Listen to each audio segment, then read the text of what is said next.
This is Training Insights, episode 19.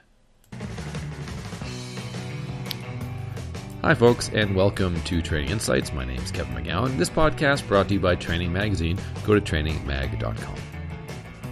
Late in 2017, I had the good fortune of doing a speaking engagement with the Project Management Institute in Ottawa, Ontario. And I was one of many speakers, obviously, on the bill as a 3-day seminar. But one of the big headliners was Dr. Mary Donohue. So I was so inspired by her talk that I immediately got in touch with her and said, hey, can I talk to you for the podcast? Because she's very engaged in research on training, on education, on learning development. So I wanted to get Dr. Mary, as she is known, on the telephone and ask her a few questions about her business, about how she approaches learning development and trends in professional communication. That's a big area of research for her. So sit back, relax, enjoy my conversation with Dr. Mary Donohue. Dr. Mary Donohue, welcome to Training Insights. Thank you so much, Kevin. I'm so pleased to be here. Oh, I really do appreciate it. I haven't actually met you before, but I did share a stage with you a couple months back. And that's what inspired me to get in touch with you to do this. You were speaking at the Ottawa PMI conference a couple months ago. I was, and I enjoyed it very much. I always enjoy the PMI conferences. I learned so much from the audience, from the attendants, and more importantly, from the people that talk to me afterwards and tell me how they use my research in their everyday lives as business analysts or project managers. Yeah. Well, I will admit, because I know you actually did 2 talks, I think, the first day, because it was a cancellation. So you did one in the morning and one in the afternoon. And I must admit, I've told some people that Dr. Mary Donohue opened for me because I was kind of. I didn't mention awesome. I didn't mention that I was opening for you, really, or whatever, however it works. Kevin, you spin the story however you want to spin it, and I will support you. Perfect thing. I say I opened for Michelle Obama, so there you go. Oh, see, it's perfect. I do. But I wanted to ask first, really, can you give me a bit of the lowdown on Donohue Learning and the kind of research you do? Absolutely. We're a boutique firm. We focus on productivity and communication. And we have a number of products, including a new product I'm so excited about, an executive education course through Schulich, that's York University. And it's an online course, and it's a whole new idea of how to deliver online. We deliver it in a Netflix format. So you watch videos, take tests. We're really excited about that. We do a communication audit where we look at how you're communicating within your culture, where are the strong points and where are the weak points, and where you might want to develop and change some of your culture. Traditionally, what we see is culture is driven by auditory, and we're no longer in an auditory culture. We have moved from an analog culture to a digital culture. Mm-hmm. So we help companies do that through an audit, through our courses. We also conduct research and lead research projects, as well as write white papers on our research and academic papers on our research. So all in terms of, I guess, around the area of learning and how people learn, how people communicate, and the trends, I guess, you're following in terms of how that has changed over time. Absolutely. I would think if you were going to sum everything up, we help you be understood. Nice. So can you tell me a bit more about this? I like how you described this Netflix-style course you developed. How did you go through the process of developing the course? Blended learning, executive education, all of these different types of learning were developed many, many years ago. As a matter of fact, executive education really hasn't changed much in terms of high potential development since 1950. What's incredibly interesting is the workforce has changed dramatically in that time frame. We look at how homogenous the workforce was in 1950. It was all white men in North America. Mm-hmm. And very few women, very few different ethnicities in the workforce, very different language, very different education now. Everybody had similar backgrounds then.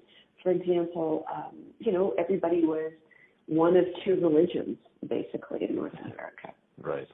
And so what we looked at was how do you really challenge people in an environment where they don't have time to learn anymore? People are under constant stress when they leave for 2, 3, 4 days. We saw it at the conference where we shared the stage, Kevin. We saw people always reaching for their BlackBerry or always running out for a conference call. Yeah. And what we found is millennials and Gen Xers appreciate watching a video and learning from it, as long as it's less than 10 minutes and as long as it's fun. It's interesting. It's engaging. And we actually made a presentation. We did some academic research on this and presented it at the Michigan Academy of Science, Arts, and Letters in March. And what we found was we saw engagement increase significantly. We found retention increased 72%. And what people are learning in the course is how to shift their generational communication from an analog format to a digital format. I actually just talked about this on CBC recently, and we're getting really great feedback, particularly from Gen X and millennials, because for Gen X, it's teaching them how to help millennials develop, and for millennials, it's teaching them how to help their bosses achieve their goals and allow them to move forward in their careers. And can you explain really how you find the communication style has changed, say, between Gen X and the millennials? Because I'm a Gen Xer, so I'm now in a position where I'm either working with a lot of millennial generation, even mentoring some of them. I want to make sure I'm doing that properly. So how can I work better to achieve common goals with multiple generations in the workplace? First off, I can help you in January with our Mentoring Millennials course that will also be offered at Schuler. How's that for a plug? That's and pretty again, good. It's an online course, and it's a lot of fun as well. We really feel that learning should be fun. How we've changed is dramatic. The digital transformation that has occurred in our lives, we have a huge crisis in communication, and it took place, really the seeds were sown for it back in 2007. And as you recall, at the time, we thought this was a grand extension of our world. We thought it was the best thing that was ever going to happen to us. And in fact, what it was the death of the surrogate family that was our workplace that allowed us to support each other. And I am talking about the smartphone. Yeah. And the smartphone is great because we can travel all over the place. We can work. The problem is we can work 24/7. And we're having... Each generation has a different relationship with technology and has different anchoring moments with technology, just by the very history of technology.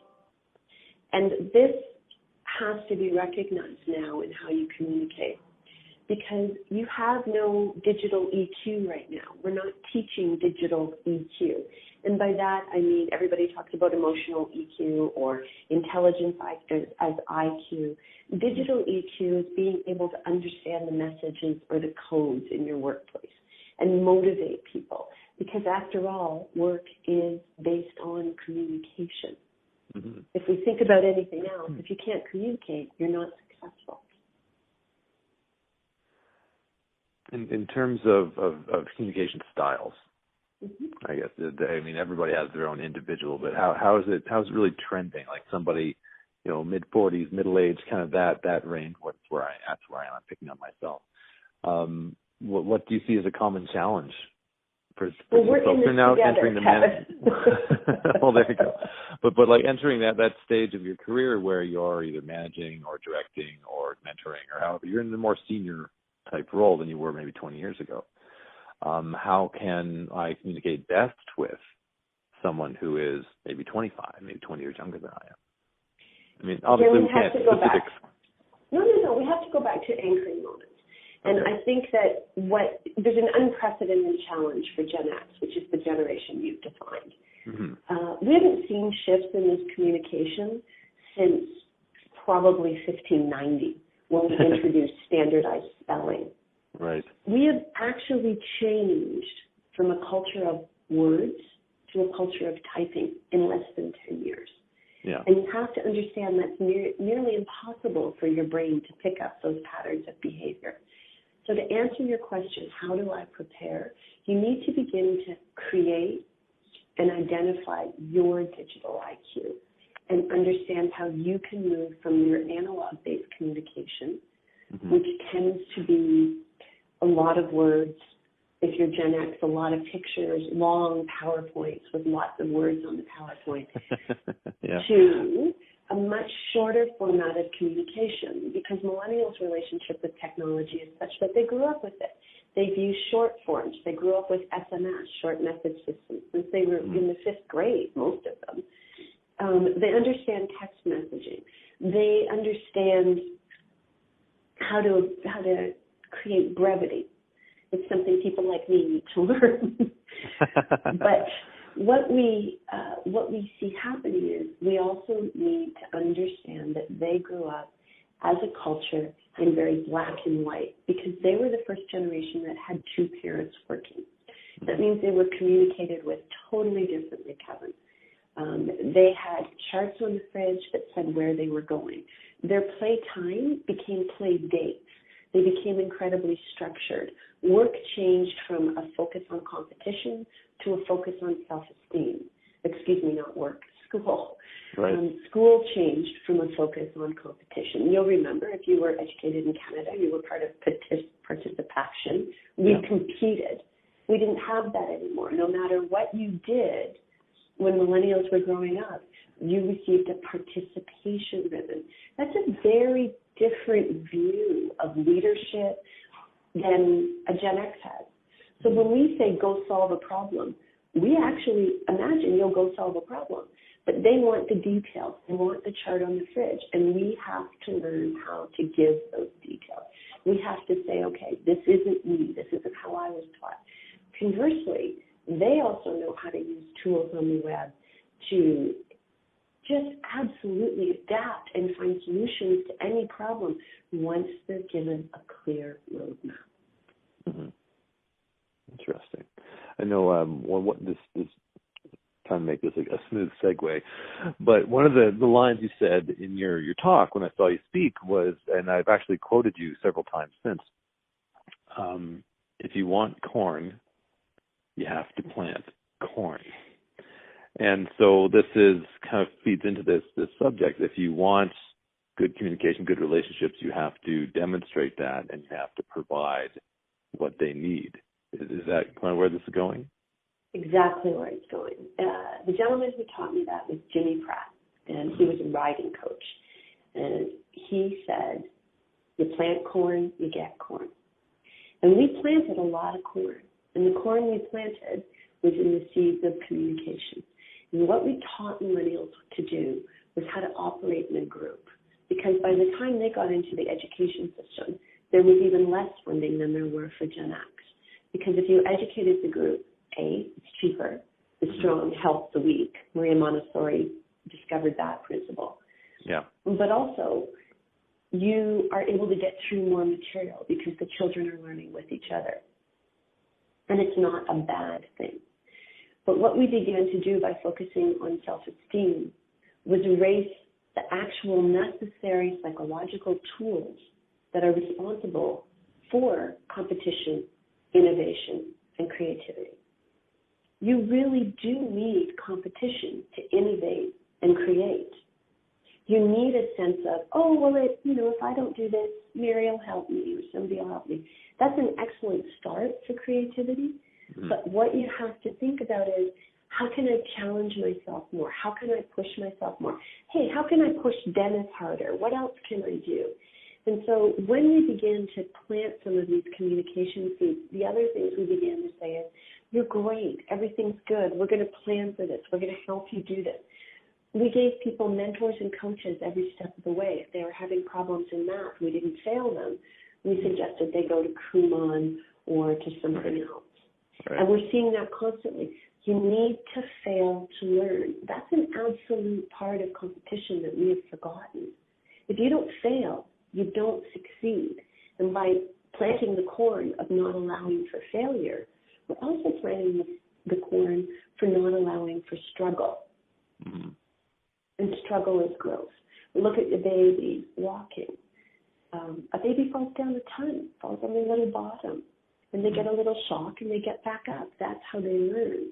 And we need to provide, as these people move through senior leadership and move into senior leadership positions, because millennials are, we need to offer that opportunity for failure and understand and create for them a cultural EQ where they understand how to.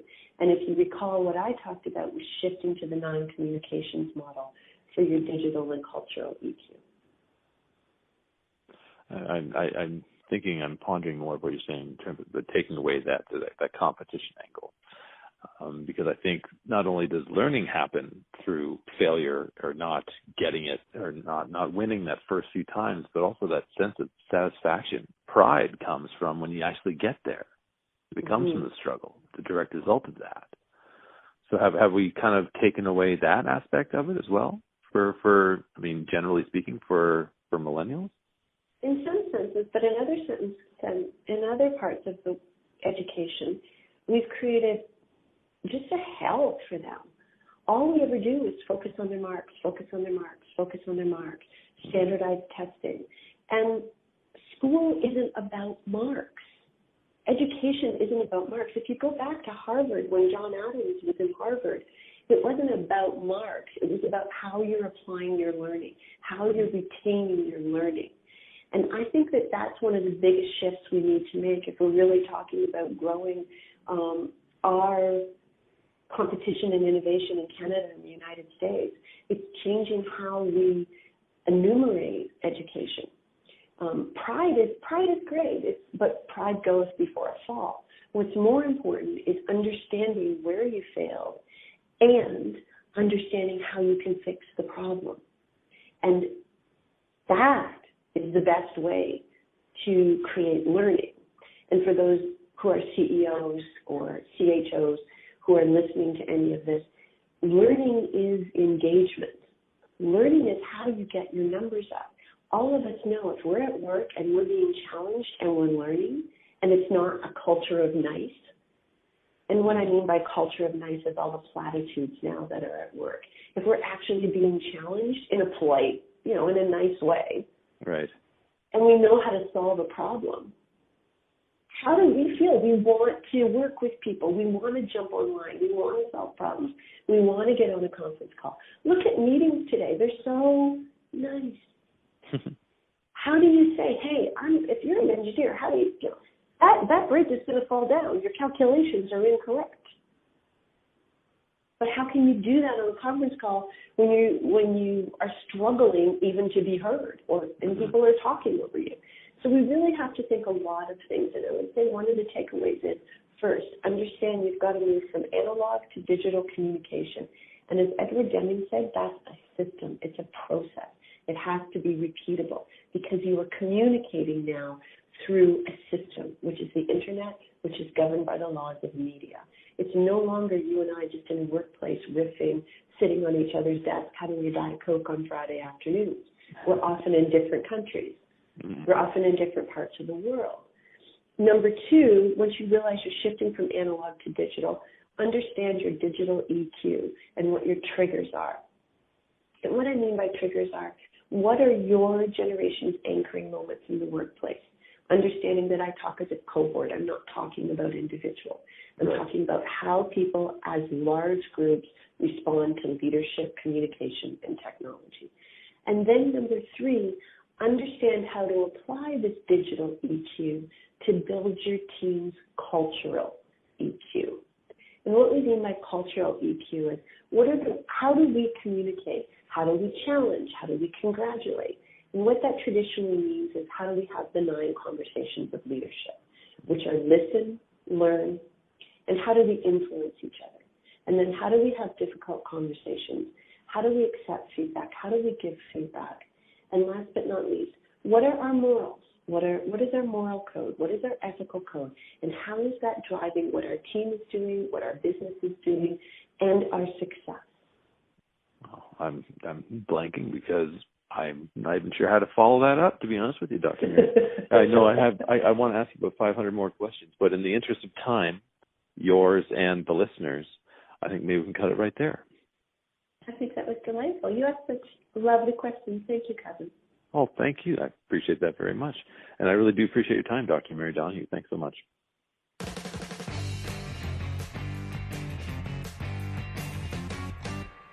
Thank you, Dr. Mary Donohue. Great conversation as always. I always like having these conversations on the podcast, learning a lot about training, development, and all the research involved in the area.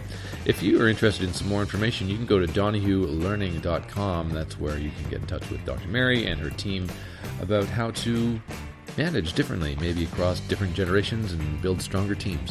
So thanks again, Dr. Mary, for taking the time to chat with me.